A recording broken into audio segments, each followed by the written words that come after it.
Right, welcome back, and back to you, Engineer Shabaan, and we were speaking about this hopefully achievable announcement, and turning to what we were speaking about and different locations that we or the state or even the leadership has been focusing on with starting mega projects and developmental projects. Another area is Sinai, North Sinai and South Sinai at the same time. How is the leadership very much concerned with sustainable developments in this area and with many and different kind of projects in this area? Why and what are the main focus there? You see, in my humble opinion, I think when you started to talk about the deal of the century, there was certain items that would really, the Egyptians wouldn't like, trading land and so forth, and we had to prove to everybody that, before digging the Suez Canal, Sinai was part of Egypt. I mean, it's not really an island on its own or something that is could be annexed from Egypt. So actually, now, digging these tunnels under the Suez Canal, connecting Sinai with I don't want to say motherland, but I will use this term. We're getting back Sinai connected to the motherland under the Suez Canal waters. Also, creating a lot of villages in Bir El Abd, in around the the New Arish, all of these areas actually that maybe the terrorist groups actually destroyed during the battle between our forces and the terrorist groups. We had actually to be there. Sinai in the north, actually, it's a different nature. The starting point, in my opinion, is the Bardawil Lake. Bardawil Lake is a very precious jewel. Just about to ask you about Yes, it's a precious jewel, actually. This is where, if everybody considers that Sharm el-Sheikh is a tourist area and it's for tourist attraction, stuff like that, yes, this is very true.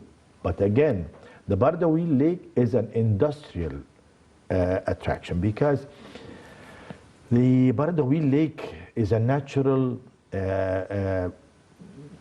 breeding lake for fish in the Mediterranean. This lake was very famous, exporting fish to Paris fish market. The Mias and Denise fish was every day, 6 o'clock in the morning, it will hit the Paris market, Egyptian fish coming by air to the French markets. This requires to redevelop the Bardawil Lake, because some time ago, a wall to protect the lake from the aggressive waves of the Mediterranean was established in the mouth of the Bardawil Lake, and it had a side effect, and the Bardawil Lake started to have sedimentation. It reduced the depth of water, but that was not suitable for large-sized fish. So now we are rectifying all this. I mean, really, the president is not leaving any detail without touching, actually. It's a very thrilling and surprising that, somebody is aware of all of these details. They're dredging the Bardawil Lake, increasing the water depth to be able to sustain, large-sized fish and regain the international reputation of the Bardawil Lake. I hope we cooperate with the Japanese because they have excellent expertise in, in this subject actually.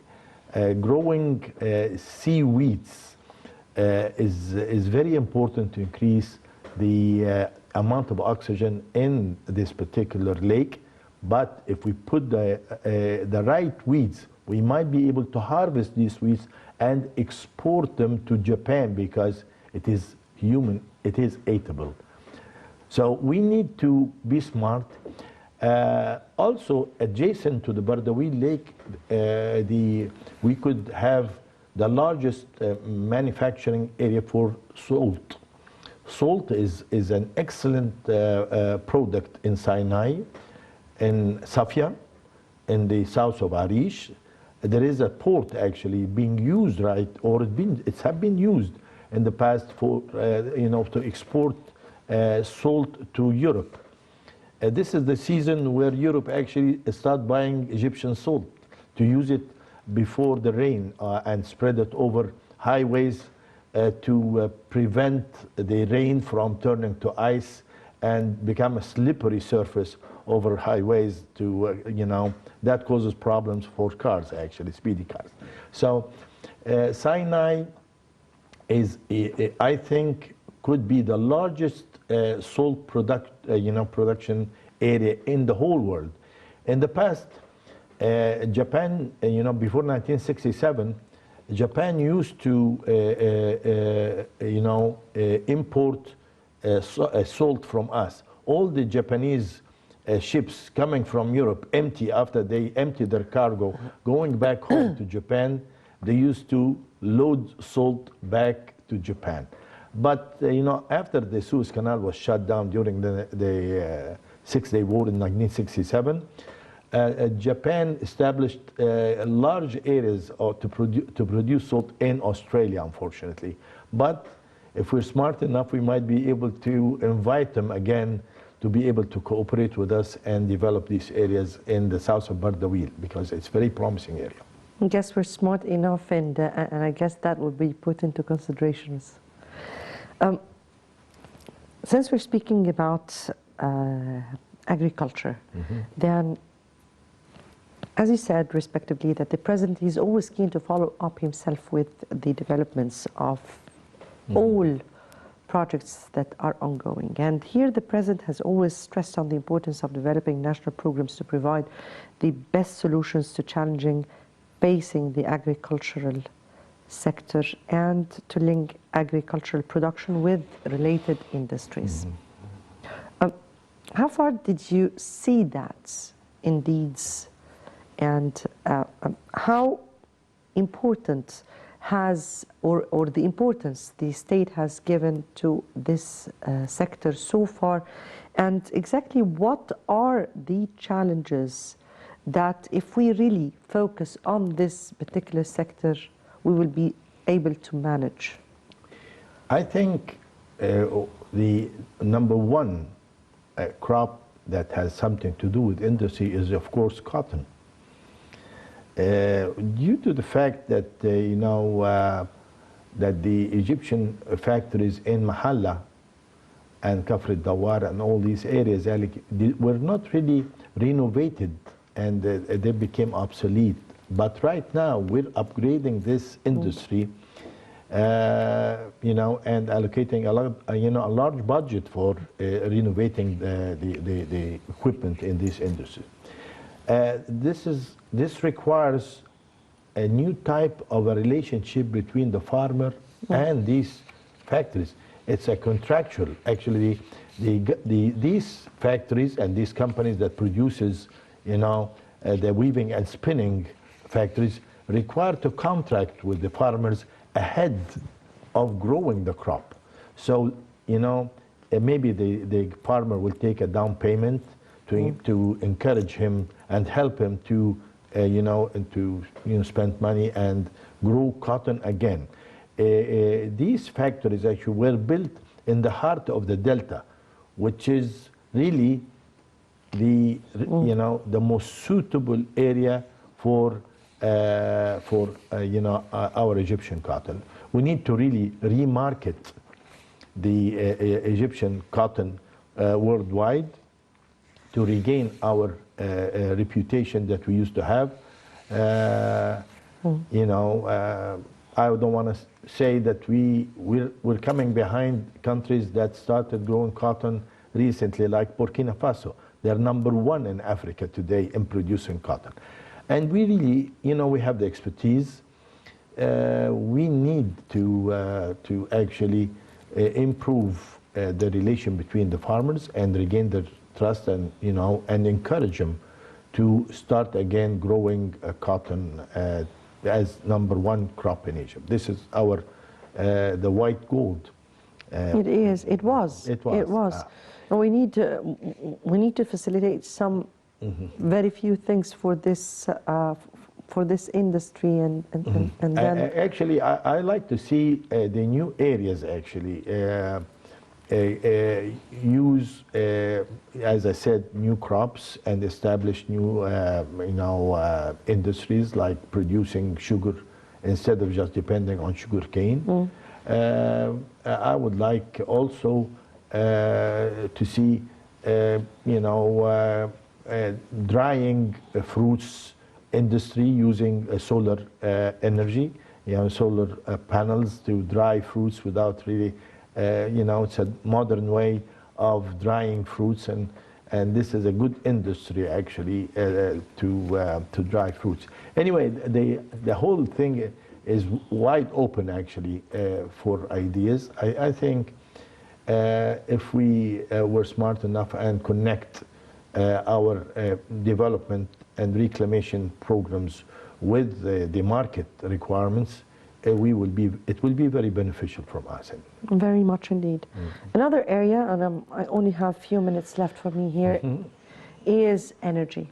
And since we are speaking about energy, then we cannot ignore or let go to speak about this visit the President has paid to Greece last week. And it was very, very, very condensed, with many meetings, with many agreements, with many discussions, and one of the important issues with the demarcation. And how will that reflect on the policy of Egypt for the energy? We've gone way ahead with the energy issue, and the explorations that took place, and the very huge areas that we have found, and the drilling that took place, and this new cooperation among us, Greece and Cyprus. The east side of the Mediterranean, yeah. Exactly. So if you kindly just shed light on the importance of this visit economically on several areas. One is energy, second is investment, third is bilateral relations, and the importance of such relations at this very particular stage. You know, of course, that we have old relations with Greece. You know, it's as old as history. Yes. And you know, we had a large population of Greeks lived in Egypt for so long, and we have very special ties with Greece. A lot of respect and love to our friends in Greece. It's very important to coordinate with Greece on the, you know, on the demarking, because now the south of Crete is very active. I mean, exploring oil and gas in the south of Crete is going on, you know, on good rates, and I think very soon the whole area will be connected with pipelines, you know, to export gas to Europe. Actually, you know, the Egyptians could actually from the Zohr field actually do something. The Greeks could use our facilities on the Mediterranean to refine and, you know, liquidate some gas, whatever. I think the whole subject is very open for cooperation. Exactly. Between us, right? And it remains to be seen, because we have lots and lots to do with the Greek side, our partners in history, right? Right. Engineer Hassan Shabaan, economic expert, thank you so much for being with us tonight. Thank you. And dear viewers, many thanks for watching. Tomorrow will be another contentious debate with another colleague. Good night.